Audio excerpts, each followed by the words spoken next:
என்ன அழிக்கலாம்னு நினைச்சா முடியாது. மறுபடியும் சொல்றேன், நான் ஜெயிச்சுக்கிட்டே இருப்பேன். என்னை எதிர்க்கிறவன் பலத்தையும் சேர்த்து எடுத்துட்டு வளர்றேன். என் ஜாதகம் அப்படி. இன்னொரு தடவை திரும்புறதா இல்ல.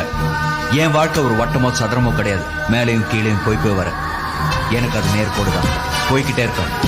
எவன் குறுக்க வந்தாலும் போய்கிட்டே இருப்பேன். என் கடைசி மூச்சு வரைக்கும் ஜெயிச்சுக்கிட்டே இருப்பேன்.